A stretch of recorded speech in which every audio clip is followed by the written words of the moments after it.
The terminal fell silent for only a fraction of a second before erupting into chaos, an eruption so sudden and deafening that it felt as though the walls themselves trembled.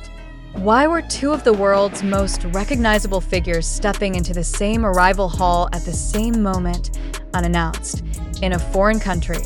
This was no ordinary sighting, and the tens of thousands of fans who had camped for hours at the Netherlands International Airport seemed to understand instantly. Something was happening, and the moment it unfolded, history itself might have been set into motion from the first hours of dawn. The scene had been tense. Barriers had been erected in anticipation of crowd surges, and airport staff moved in tight rotations, their earpieces crackling with coded instructions. Flights were monitored obsessively by fans on tracking apps, every update dissected and debated in online forums. The exact schedule for Jimin and Jin had never been confirmed, yet the growing presence of banners, army bombs, and waves of violet-clad supporters signaled a collective conviction. Today was the day. When the arrival gates finally parted, Jimin emerged first, his posture effortlessly composed, each step carrying the precision of a performer who understood the weight of being seen. Cameras erupted in flashes, the air thick with the sound of hundreds of simultaneous shouts, sobs, and chants. Before the sound could settle, Jin followed, smiling, bright-eyed, lifting a hand in a deliberate wave toward the crowd. The visual of them appearing sequentially, within seconds of one another, was enough to ignite pandemonium. It was not only their presence that stunned onlookers, it was the brief, unmistakable exchange between them. Jin reached forward, patting Jimin's shoulder, the gesture casual yet layered with familiarity. In that fleeting moment, lenses and human eyes alike caught something unplanned, a hint of camaraderie that could not be staged for a photo op. They moved forward together, walking toward the exit in synchronized rhythm, as if the crowd were invisible. Yet nothing about this was ordinary. In the minds of many, the implication was clear. A shared arrival meant a shared purpose. Korean entertainment outlets wasted no time in amplifying the event. Headlines speculated whether this was tied to an undisclosed schedule, a group-related project, or a campaign of global scale. Whispers in the terminal itself suggested that their arrival had been coordinated weeks in advance, designed as a subtle gift to ARMY, a calculated collision of timing and spectacle. The absence of any public statement from HYB or the members themselves only deepened the mystery. Within minutes, footage began flooding X, Instagram, and fan community platforms. Hashtags dedicated to the moment shot to the top of worldwide trending lists in less than an hour. Theories ranged from a long-awaited group recording to preparations for a full BTS reunion. Others posited that this could be tied to a brand campaign involving multiple members, noting the strategic alignment of both artists' recent public appearances. Eyewitnesses described the atmosphere as electric, almost cinematic. Strangers joined in BTS song snippets led by clusters of devoted fans. Passers-by unfamiliar with the group stopped to document the spectacle. Jimin's attire, a casual Dior jacket paired with a black baseball cap, stood in stark contrast to Jin's crisp white shirt and tailored black trousers. Fans noticed another detail. Neither carried personal luggage, sparking conjecture that their belongings had been discreetly transferred to maintain secrecy. Some speculated they had just returned from an undisclosed overseas meeting, perhaps tied to content production or a confidential photo shoot. Others connected that it's to BTS's upcoming anniversary period, suggesting that the coordinated airport scene might be the first public breadcrumb of a larger, meticulously planned rollout. Industry veterans, speaking off the record, noted that such arrivals rarely occurred without strategic reasoning. By the time their vehicle disappeared into the quiet flow of city traffic, the global internet had already entered a state of fevered analysis. Every camera angle was replayed, slowed, and scrutinized for hidden cues. The way Jin leaned briefly toward Jimin to speak, the black folder in Jimin's grip, the identical phone case Jin had used during BTS's last world tour. Even their walking pace became a point of speculation, some joking it was evidence of rehearsal. International news outlets quickly joined the frenzy, republishing the images alongside headlines hinting at an imminent BTS group activity. Fashion commentators, in particular, dissected Jimin's outfit, theorizing it could be a subtle teaser for an unreleased Dior collaboration. The timing felt too precise to be accidental, especially with other members of BTS currently occupied with private commitments.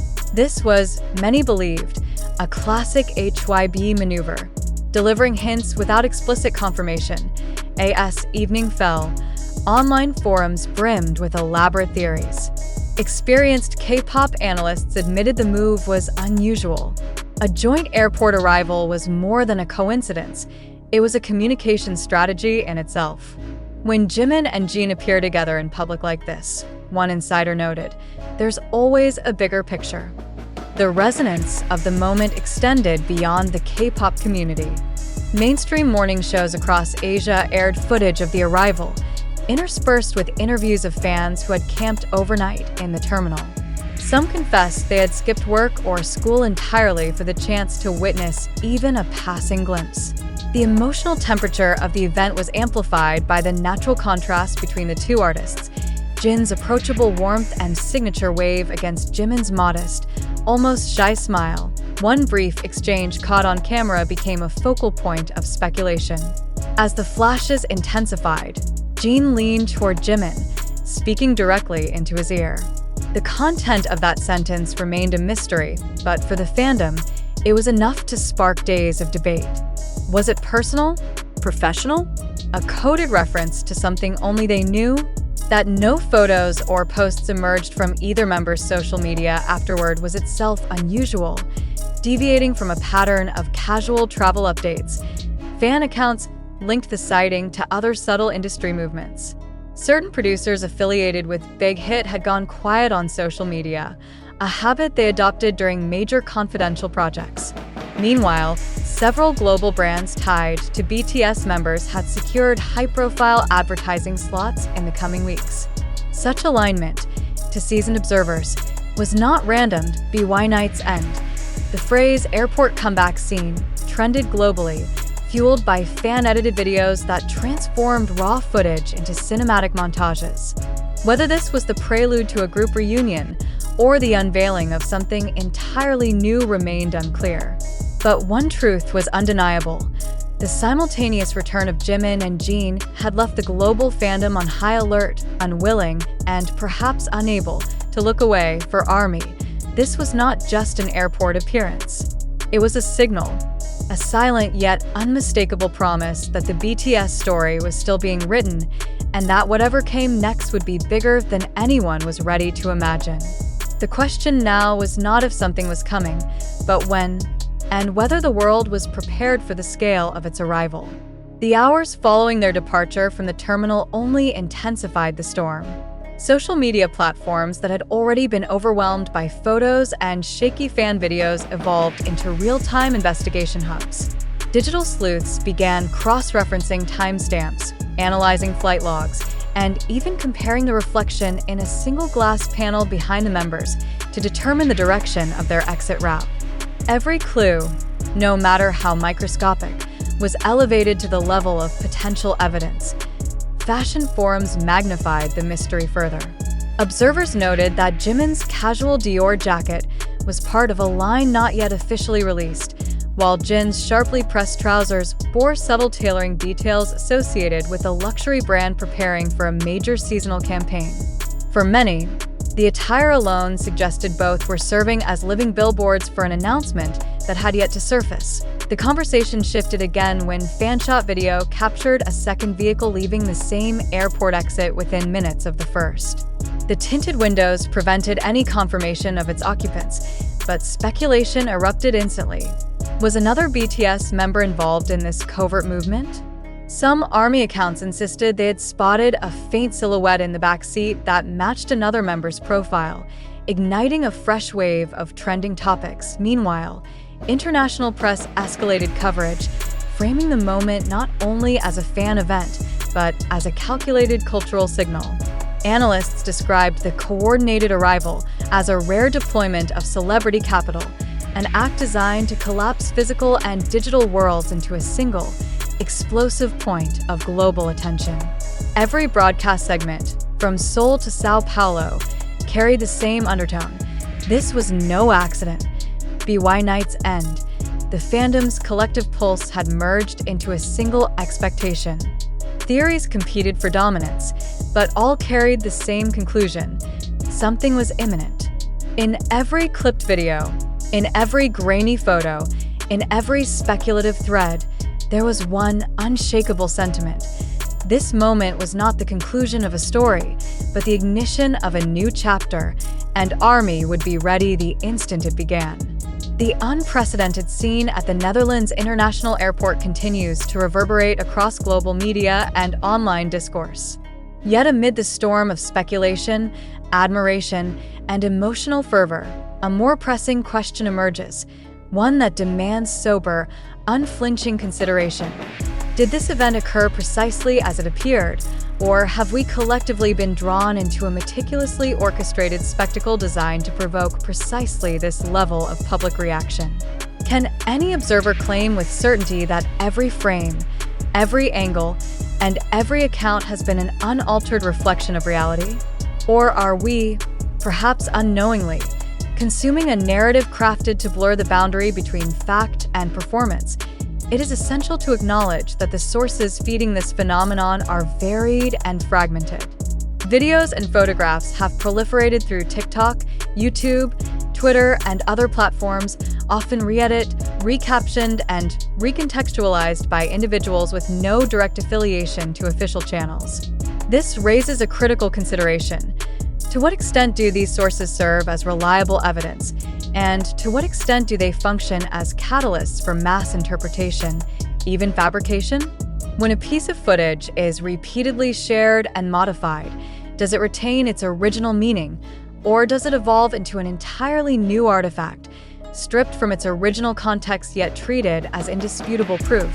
Such questions are neither rhetorical nor trivial. They strike at the core of media literacy in an era defined by instantaneous content circulation. If this joint arrival was indeed a spontaneous occurrence, then the authenticity of fans' emotional responses is beyond reproach. But if this was a staged maneuver, executed with the precision of a marketing operation, then should we not interrogate the ethical boundaries of manufacturing public excitement? Are audiences merely passive recipients of celebrity narratives, or do they hold responsibility for interrogating the origins and motivations behind what they consume? Consider also the deliberate silences surrounding the incident. Neither Jimin nor Jin, nor their management, has issued an official acknowledgement or denial. Is this omission a neutral act of privacy, or a calculated absence designed to feed speculation by leaving an informational vacuum? In the world of high-profile entertainment, where silence can be louder than words, is the lack of confirmation itself a strategic tool, an invitation for audiences to project their own theories until the speculation becomes self-sustaining? We must examine the mechanics of virality at play here. When hashtags trend globally within minutes, is it purely organic, driven solely by the passion of fans? Or is there a subtle infrastructure of amplification involved? Could algorithmic manipulation, paid promotion, or coordinated posting strategies have contributed to the global dominance of these topics? And if so, should that diminish the perceived spontaneity of the event? How much of what we perceive as fan-driven is, in reality, facilitated by unseen strategic hands? The imagery of the airport encounter itself warrants scrutiny. Both members' fashion choices, Jimin's unreleased Dior jacket, Jin's finely tailored trousers, have been highlighted as possible indicators of commercial partnership. Is it unreasonable to consider that the visual composition of their appearance was not incidental, but rather a calculated message aimed at intertwining personal brand with corporate strategy? If that is the case, does the emotional resonance of the moment become any less genuine, or does it remain valid despite its possible commercial underpinning? Eyewitness accounts, while compelling, are inherently subjective. Human perception is easily influenced by expectation, emotional investment, and the surrounding atmosphere. How many of those present arrived already primed to interpret any gesture, however subtle, as a signal of deeper meaning? Could a casual shoulder pat between two colleagues be magnified into the centerpiece of international speculation simply because the audience desired significance? And if so, does this speak more to the reality of the event or to the human tendency to construct meaning in ambiguous circumstances? Even the possibility of additional unseen participants, such as the rumored second vehicle departure, demands cautious evaluation. Without verifiable imagery or official acknowledgement, should such claims be treated as factual or as speculative layers added to an already complex narrative? Is there a threshold where excessive theorizing risks overshadowing the truth altogether, replacing it with an elaborate, crowdsourced mythology? This brings us to the crux of the matter. In an environment where celebrity culture, commercial interests, and fan engagement are inextricably linked, how can one reliably distinguish between authentic public moments and engineered public relations events? Is it possible that the distinction itself has become obsolete? That in contemporary media, the performance of authenticity is functionally indistinguishable from authenticity itself? And if that is the case, should the audience accept this blending or resist it as a dilution of truth? One must also reflect on the emotional investment such events command. If, hypothetically, it were revealed that this encounter was choreographed from start to finish, would the fervor, the anticipation, and the exhilaration experienced by thousands be rendered meaningless? Or would it retain value as a shared cultural moment, regardless of its origin? Does the sincerity of the emotional response depend entirely on the authenticity of the event, or can it stand independently as a testament to the deep connection between artist and audience? The necessity of skepticism here is not rooted in cynicism, but in the preservation of intellectual integrity. Accepting every circulating narrative at face value risks surrendering one's agency to the agendas, commercial or otherwise, of unseen entities. To think critically about this event is not to diminish its emotional or cultural impact, but to ensure that our engagement with it is conscious, informed, and grounded in an understanding of the mechanisms that shape public perception. Therefore, the question that remains for every reader, every viewer, and every participant in this global conversation is unavoidably direct. Do you believe this moment unfolded exactly as it appeared? Or do you suspect, even faintly, that it was constructed to command precisely the reaction you and millions of others have given it?